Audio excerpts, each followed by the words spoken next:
Hello, and a warm welcome on another hot day to all of our listeners, partners, and supporters to the Street Soccer United podcast. I'm Keith Mabbott, the founder and CEO of the Street Soccer Foundation. And on today's show, I'm delighted to welcome Sandra Lamb, founder of BodyMind Solutions. Now, to kick off, first of all, Sandra, please would you give a brief introduction to yourself? Hi Keith, thanks for the invitation today. It's so good to be here with you. So my business is called BodyMind Solutions, and that's exactly what we do. We look at your body and your mind together to help you feel the best you can. We help you move from stress to success. So when our automatic stress response gets stuck on high alert, it can have all sorts of adverse effects on our body and our mind. It impacts on how we feel, it impacts on how we live our life, it impacts on our health, on our relationships, on our work. So I help people take control of that, and I work from a point of view of helping people clear their mind and free their body and ensure that they're feeding their soul, so that there's a good balance in their life to make sure that they can live life the best that they can. It's a perfectly positioned introduction. Thank you, Sandra. And it's wonderful the work that you do. But I have to say, knowing you as I do, what people might not know is that you seem to have half the alphabet after your name. So many qualifications in that sense. It's MSCP, HPCP, DHP, BWRT, the list goes on. On a serious, as you mentioned, how you bring the science of the mind together with the physiology of the body to help people. How did you first decide to get into this kind of work that you now do? So how did I get here? Well, I started my working life as a physiotherapist, which I am still now. So I qualified in 1987, so going back quite a long time now. And I had a great career working with clients individually in all sorts of different settings. And then I became a physiotherapy manager and managed services, physiotherapy services, outpatient services, helping people with pain and recovering after injuries, and developing the services that we could offer those kind of people.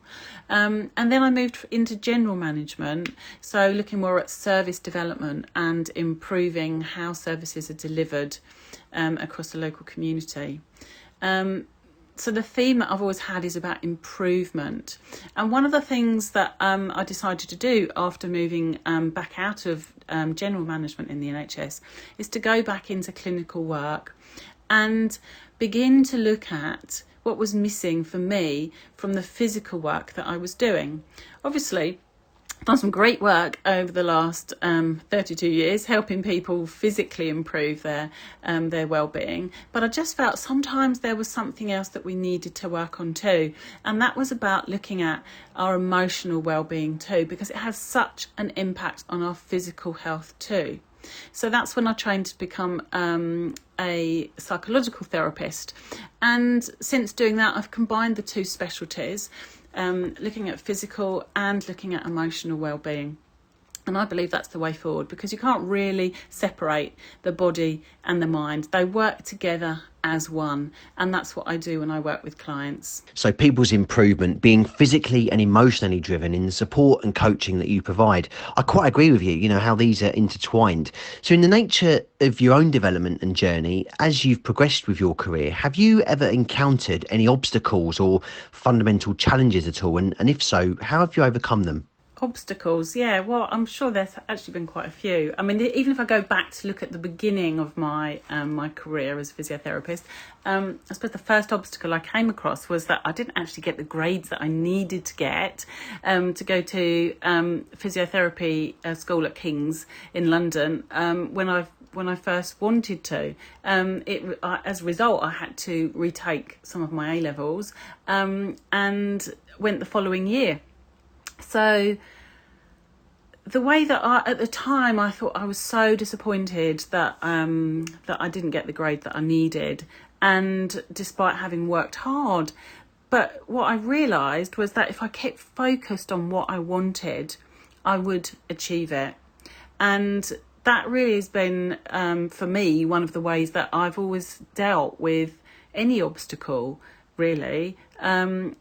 Focus on what it is that is that you're trying to achieve, and there will be another solution. At the time I thought it was the end of the world, and I put my mind to working hard, and I got my grade A that I wanted, even though I didn't need that, but I got that in the subject that I needed to pass, and I was off, and I think that really just taught me that the path that you want to take is, you'll see that you get there on the path that you set out to, but if you're focused on where you want to go, you will eventually get there, and you will find the way. And there is always a different way of resolving a problem, so don't think that there's only one answer. There will always be a different way, and I think that's any obstacle that comes up, that's what I do. And I think that's what's helped me throughout my career. That's what I help with my clients, really, is to look for different solutions, look at things from a different place, look at things from a different perspective, and we'll find the way forwards. Touching on your educational disappointment, I guess, in how you've described that, you keeping focused on what you wanted to achieve is such good advice. Find another way, find a different answer. There is a solution there to help you on your way. It's brilliant. So can you tell me one thing that you've learned that has had a real big impact on you as a person? Yeah, probably for me, it's about the concept of our brain and how our brain works. Because it's completely shifted how I see the world and how I live my life. Understanding how our brain works and the rules of our brain makes such a difference. And recognising that much of what we do is actually on autopilot. Our brain's running on programs that have been developed based on experiences that we've had in the past. And at the time, those programs probably served us well.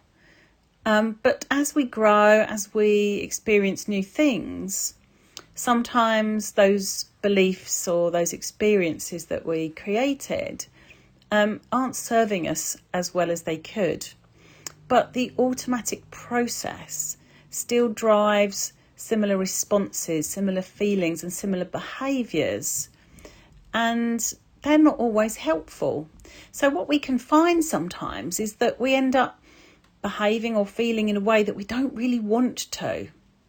And recognising this is a really powerful thing.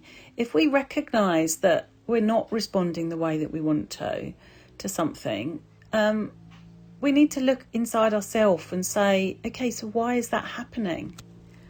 Why am I doing that? What's behind it?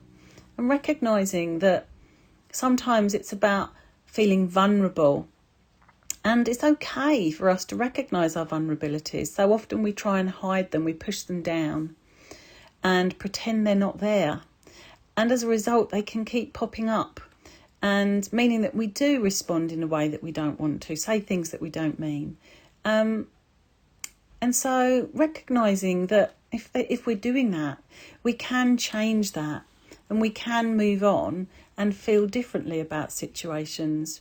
Once we understand it's not us, it's not who we are as a person, it's just old patterns repeating themselves, then we can begin to feel that we're actually being who we are meant to be, that authentic self. And we feel so much more happier, so much more calm, and so much more content when we live a life from that place. So yeah, for me, that's probably one of the most impactful things that I've learned in my life. That is such a powerful lesson there, Sandra. Thank you. Truly understanding and recognising how our brain works. You're absolutely right. So many of us tend to run on autopilot, don't we, based on experiences of our past. Like you say, old patterns repeating themselves, which is where our belief system can come from. And you're right, these feelings and beliefs aren't always right or helpful for us.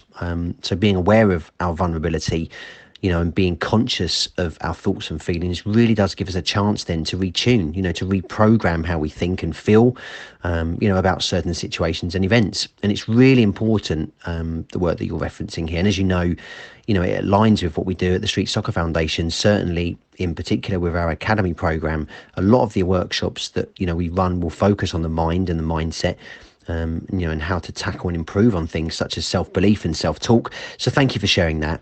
Now, what about now? What's your current focus at the moment with your business in relation to what we've all been through during this virus and the lockdown? my focus at the moment with my business has been very much about moving things online. So I suppose really that's my focus, looking at how I can work with clients in the best possible way through working online. And I think, like many people, because situation has changed around us because of lockdown, people are becoming much more familiar with interacting with other people via the internet and through videos. And so I suppose that's really where I'm shifting, getting more used to technology. Although I love technology, it's just understanding all the things that you didn't realise you could do on it, and learning about those and how we can use them to best effect, and how I can connect with even wider audience.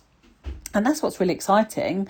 I've got to know so many more people in the business community in a much wider field since we've been connecting through video online calls, rather than just being in one location.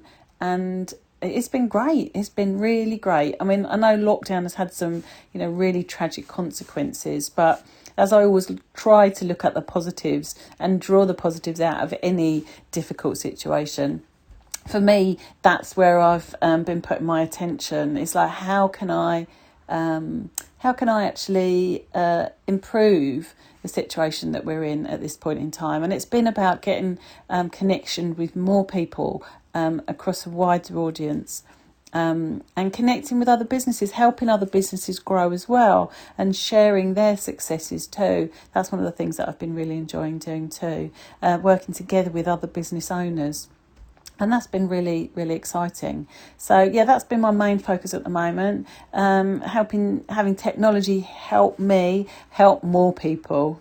And having referenced the digital area there, and video calls and so on, what's your vision for the future as we come out of the lockdown period? So like you say, as lockdown is moving forward, and hopefully there will be a move towards a bit more of a normality, my vision is still the same as it always has been, but I can see that it's so much more accessible now. As I was saying, having technology and mastered technology to contact more people, it's going to really allow me to spread the word more widely of the thing that is my real passion, and that's about helping people to understand that it's okay to change the way that we think and feel.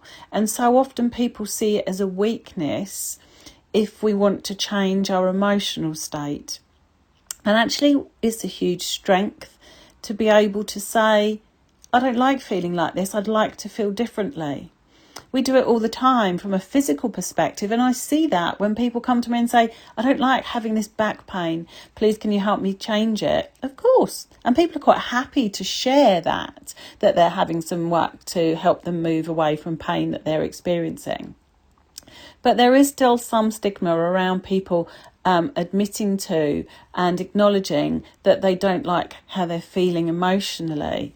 And my passion, my mission is to help people feel more comfortable to do that, to be able to express that it's okay to do that, and actually for it to become a complete norm, the same as we might do for anything that we want a little bit more help with. I mean, we don't necessarily cut our own hair, as many of us have found over lockdown. We do need an expert to help us with that.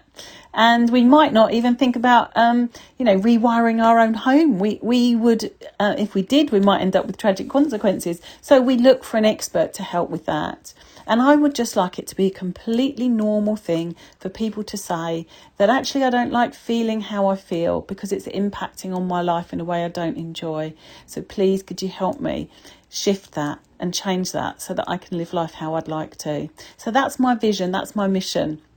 And that's where my attention's going to be in the coming months. That speaking up that you refer to, I love. Having us all being more willing and able to reach out to one another and seek out help and advice, be ready and willing to share, our own expertise and desire to want to help others. It's practice that, we take, through the foundation. And I'm so grateful that we have you and your expertise within the foundation too, where you support in our schools projects as a lead mentor. It's hugely appreciated. United. But as we always do, we've reached the end of today's Street Soccer United podcast interview. So it's the final question I always ask. What's the best advice you've ever been given and by who? Oh, thanks, Keith. It's been great being here. I've really enjoyed it. Thank you so much. So yes, the best advice that I probably have ever had has been there's no such word as can't. And that's something that my dad instilled in me at a very young age. And I think that's given me determination. It's given me focus. It's allowed me to understand that there's always a way if you want it to be. So it may be that you choose not to do something, but don't ever say that you can't do it if you want to, because there will be a way if it's something you really want to do. Absolutely brilliant. Thank you so much, Sandra. And you are so right. There is no such word as can't. Absolutely, you choose whether you can or you don't, rather than can't. I love it. So there you go. I really hope you've all enjoyed this interview today. It's with the wonderful Sandra Lamb of BodyMind Solutions and a wonderful supporter of the Street Soccer Foundation, a lead mentor on our schools project as well. Thank you so much for your time again, Sandra. And I wish everyone to keep well, keep safe with this heat as well. It's a melting pot where we are. But please, again, tune in next week for our next podcast interview.